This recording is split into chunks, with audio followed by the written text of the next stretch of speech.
Мурдагы президент Алмазбек Атамбаевдин 120 мүлкү камакка алынды. Бул тууралуу бүгүн башкы прокурор Өткүрбек Жамшитов маалымат жыйынынын жүрүшүндө билдирди. Белгилүү болгондой, мурдагы президент Алмазбек Атамбаев бир нече оор кылмышка шектелип жатат. Бул адам өлтүрүү, бийлик өкүлүн коркутуу же ага карата зомбулук, кылмышка аракеттенүү, барымтага алуу, куралды мыйзамсыз жүгүртүү, массалык башаламандык уюштуруу. Буга чейин мурдагы президент коррупция беренеси боюнча айыпталып жатканы айтылган. Башкы прокурор Өткүрбек Жамшитов ар бир кылмыш иши боюнча мыйзам чегинде чечим кабыл алынып, өч алуу максатында же бирөөнү кылмыштуу куугунтукка тартууга жол берилбеш керектиги боюнча президент Сооронбай Жээнбеков тарабынан катуу талап коюлганын баса белгиледи. Эске салса, Алмазбек Атамбаев 8 августта Кой Таштагы үйүнөн Ички иштер министрлиги жүргүзгөн атайын операция кармалып, Бишкектин 1-май райондук сотунун чечими менен 26 августка чейин камакка алынган. Учурда ал УКМКнын убактылуу кармоочу жайында. Альфаның қызматкерлері оберечь наших сотрудников отвне. Ал күнү Альфа атайын даярдыктагы бөлүмчөсүнүн жоокерлери ыкчам кызматкерлерди сырттан келген күч колдонуулардан сактоо үчүн барган. Ошол себептен алардын саны аз болгон. Негизи күчкө салып мажбурлап алып келүүнүн 5 варианты болгон. Биринчиси эң оптималдуу жана реалдуу вариант болгон. Анткени Ички иштер министрлигинин, УКМКнын жана атайын даярдыктагы бөлүмчөнүн ар бир кадамы Алмазбек Атамбаевдин штабына жеткирилип турган. Ошол себептен анын штабына күтүүсүз кирип баруу чечими кабыл алынган. Алмазбек Атамбаев 500 адамды чогулткан экен. Алар көбүнчө балдар, аялдар жана улгайган адамдар болгон. Ал үйүнө келген адамдарга 1000-3000 сомдон берип турган. Ал күнү биздин максатыбыз Атамбаевди үйүнө киргизбөө болчу. Бирок короодо 30га жакын адам кызматкерлерди таш бараңга алып каршылык көрсөткөн. Анын үйүнөн 1,5 метр аралыктан атууга мүмкүнчүлүгү бар Россиянын атайын кызматтары колдонгон курал жана 1000ге жакын ок дарылар. Мындан сырткары башка куралдар да алынган. Баарыңар жакшы түшүнүп жатасыздар да. Ага кан төгүү керек болчу. Мындай жол менен ал кийин бийликти күнөөлөмөк. Мунун арты менен ал мамлекеттик төңкөрүш жасоону каалаган. Мен муну расмий түрдө билдирем. Мындан сырткары 2019 жылы 8 августундагы Кой Таш айылын Атамбаев тергөө камсыз кылууда кайрадан Ички иштер министрлигинин кызматкерлери барган учурда дагы Атамбаев жана алардын тарапташтары тарабынан каршылык көрсөтүлүп, массалык башаламандыктарга жол берилген. Ал бул фактылар боюнча 3 факты кылмыштардын бирдиктүү реестрине катталган. Массалык башаламандык боюнча бир жазык иш козголгон, бөтөн мүлктү жок кылуу же бузуу боюнча бир жазык иш козголгон, эң баштык боюнча бир жазык иш козголгон. Ошол эле күнү кечинде 2019 жылдын 8 августунда Ала Тоо аянтчасында белгисиз адамдар тарабынан чогулуп, ал жерде милиция кызматкерлери барып, чогулган адамдардын арасынан 40 адам кармалып, алардын ичинен 3 адам кылмышка шектүү катары кармалып, 34 адам өздүгү аныкталгандан кийин үйлөрүнө кой берилген. Учурунда мыйзамды бузбай, укук коргоо органдары чакырганда мыйзамды сыйлаган адам катарында, жаран катарында келгенде бул окуялар болмок эмес. Артка кайра келатканда дагы каршылык көрсөтүшүп, биздин барган балдар түн ортосунда чыкты. Өзүңүздөргө белгилүү болгондой, Ала Тоо аянтына элди өздөрү түзгөн пландары боюнча чогултуп, алар сиздерге дагы каршылык көрсөтүп, анткени көп сиздердин маалымат каражат кызматкерлери бизге кайрылды. Ошол эле учурда жаш балдар менен арасындагы соттолгондар жана наркомандар менен бийликти алып, шаарды тоноп, ызы-чуу салганга аракет жасашты. Ошолордун аркасында аларды уюштурган мурдагы жана азыркы депутаттын бар экенин сиздерге айта кетем. Азыр тергөө учурунда тергөө жүрүп атат. Тергөөнүн негизинде кийин керек болсалардын аты жөнүндө айтабыз. Ички иштер министринин орун басары Курсан Асанов кызматынан бошотулду. Ал милициянын кызыкчылыгын саткан жана ага карата ишеним калган жок деп айтылат мекеме тараткан билдирүүдө. Азырынча Курсан Асанов кандай чыккынчылыкка барганы тууралуу түшүндүрмө бериле элек. Ал эми өзү менен байланышууга мүмкүн болгон жок. Ички иштер министрлигинин ички иликтөө кызматы 7-8 августта Кой Таш айылында болгон окуялардын жүрүшүндө массалык башаламандыктарды алдын алуу, коомдук коопсуздукту сактоо, Алмазбек Атамбаевди кармап келүүгө багытталган иш-чаралардын жүрүшү боюнча министрдин орун басары Курсан Асановдун ишмердүүлүгүнө байланыштуу кызматтык иликтөө жүргүзгөн. Анын жыйынтыгы менен жумуштан бошотуу тууралуу сунуш берилип, башкы прокуратурага юридикалык баа берүү үчүн жөнөтүлдү. Белгилей кетсек, Курсан Асанов 8 августта мурдагы президент Алмазбек Атамбаев менен сүйлөшүүлөрдү жүргүзүп, багынып берүүгө көндүргөн. Бүгүн ички иштер министринин орун басары болуп Курсан Асановдун ордуна Памирбек Асанов келди. Ал буга чейин мекеменин тергөө кызматын жетектеген.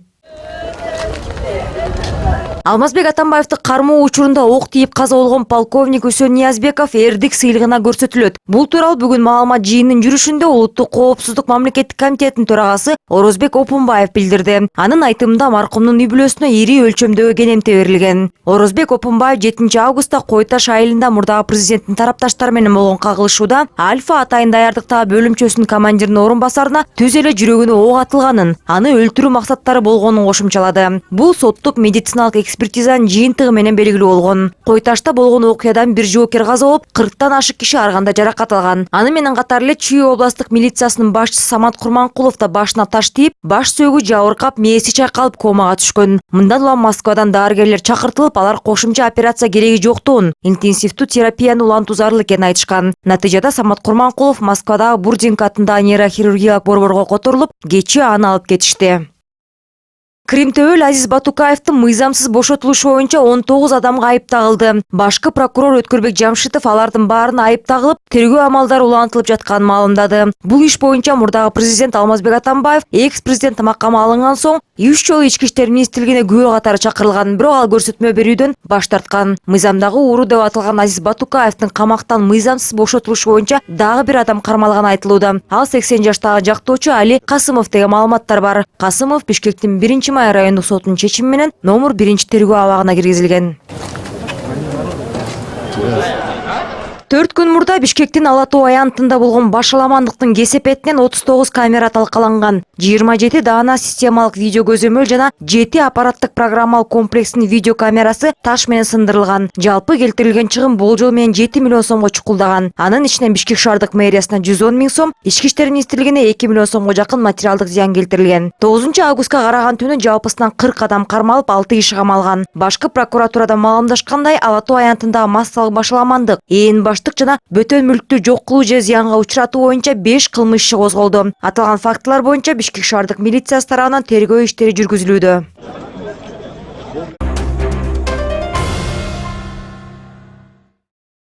Мамлекеттик жана саясий ишмер Турдакун Усубалиевдин ысымы Кыргызстандагы чокулардын бирине ыйгарылат. Ошондой эле Бишкек шаарындагы эски аянтка да анын аты берилет. Учурда Турдакун Усубалиевдин 100 жылдыгына карата өткөрүлө турган иш-чаралардын планы бекитилип жатат. Бүгүн президент Сооронбай Жээнбеков уюштуруу комитетинин мүчөлөрү менен жыйын өткөрдү. Биринчи вице-премьер-министр Кубатбек Боронов даярдык кандай жүрүп жатканы тууралуу мамлекет башчыга маалымат берип, 18 пункттан турган иш-чаралардын планы менен тааныштырды. Мында социалдык объектилерди куруу жана оңдоо да каралганы айтылды. Отурумдун жүрүшүндө президент Сооронбай Жээнбеков Турдакун Усубалиевдин өлкөнүн социалдык экономикалык өнүгүүсүнө, мамлекеттүүлүктү бекемдөөгө кошкон өзгөчө салымы тууралуу сөз кылып, Кыргызстанды чейрек кылым башкарган мыкты жетекчи катары баарына үлгү болгонун кошумчалады.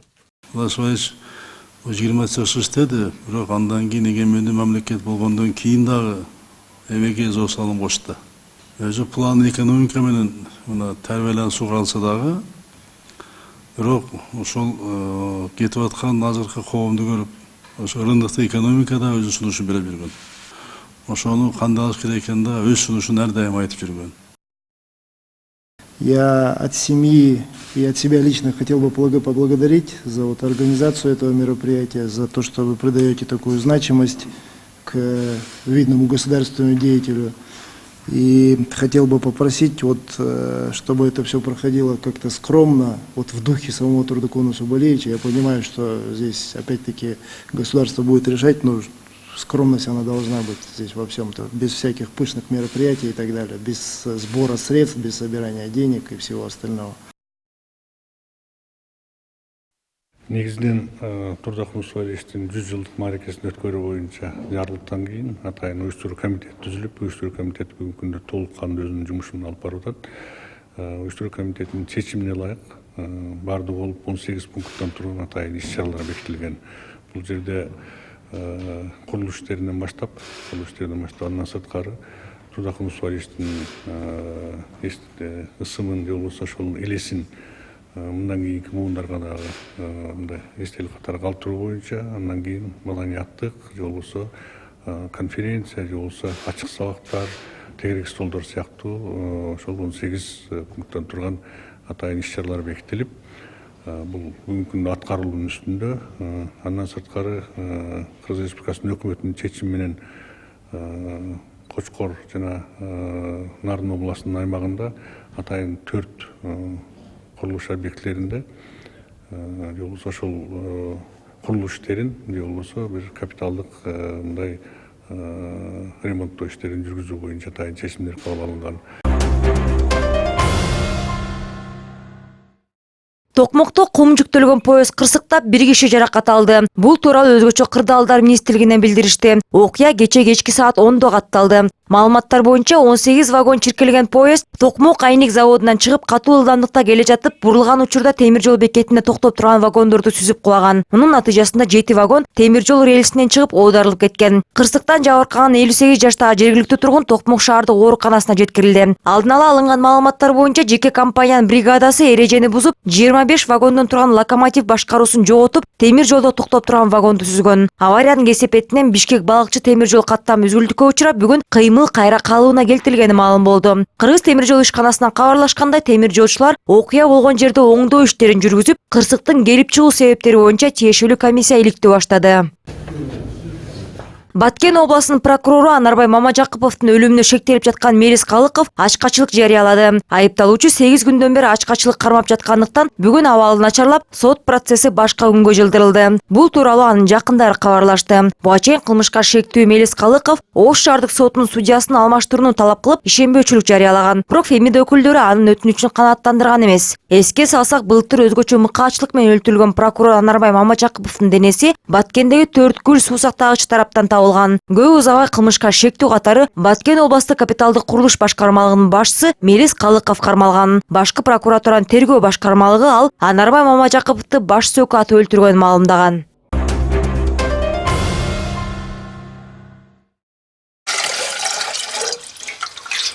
Лариса Ритко ортозар турмушта жашагандардын катарында. Ал Беловодск айылындагы балдардын интернат үйүндө мейман айым болуп иштеп, 8 000 сом айлык алат. Быйыл Сретенка айылында жашап жатканына 18 жылдын жүзү болду. Жергиликтүү тургун убагында бир нече мөөнөткө бөлүп төлөө шарты менен үй алган. Акыркы жолу 2003 жылы 8 000 сом төлөгөн. Муну тастыктаган тилгат деле бар. Мындан улам сот турак жайда анын атына каттоо чечимин чыгарып берген. Бирок Лариса Ритко каражаттын жоктугуна байланыштуу муну убагында бүтүрө албай бир нече жыл мурда гана кызыл китеп колуна тиет. Бирок 2017 жылы үйдүн мурдагы ээсинин уулу паспортду алмаштыруу үчүн убактылуу каттоого алуусун суранган экен. Анда ал бул башына бир топ мүшкүл иш ачаарын билген эмес.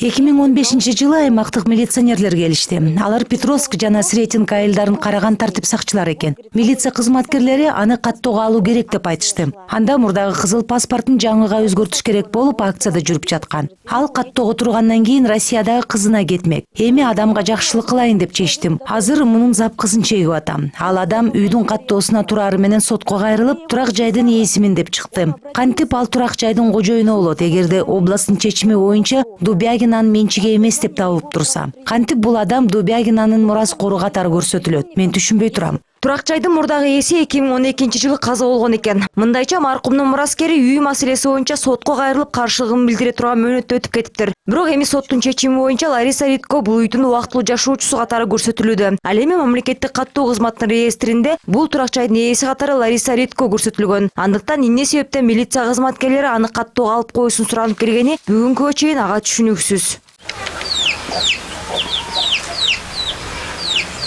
Участкан жалпы аянты 32 соток. Чакантан бул жердин кичинекей гана бөлүгүн ээлейт. Учурда эскириге жеткен үй көз арта тургандай абалда эмес, бирок бакчасы чоң, 28 сотокко жетет. Лариса Ритконун кошуналарынын пикиринде, эгерде бул тамды сатыкка чыгарса, алуучуларды жер тилкеси гана кызыктырышы мүмкүн. Анын деле баасы кымбат болбойт. 8 000 долларга жетиши ыктымал дешет жергиликтүү тургундар. Анткени бул жерде суу түтүктөрү киргизилген эмес. Негизги трассага чейин 5 чакырымдык жолду басуу керек. Деген менен үйдү талашып жаткан адам насыя алып, аны дал ушул жер участкасынан түшкөн акча менен кутулууну көздөп жатат деген кеп тараган. Бирок муну тастыктоо үчүн өзү менен байланышуу аракетибизде майнап чыккан жок. Мы вот все соседи, тут 100 лет живем. Биз бул жакта бири-бирибизге кошуна болгондуктан баарын билебиз, тааныйбыз. Азыр үйдү талашып жаткан Дубягин бул жерде жашачу эмес. Эч качан аны көргөн да эмеспиз. Биздин бул жерде жашаганыбызга аябай көп болду. Мына менин күйөөм 49 жылдан бери ушул жерде жашап келет. Я обращаюсь ко всем помочь.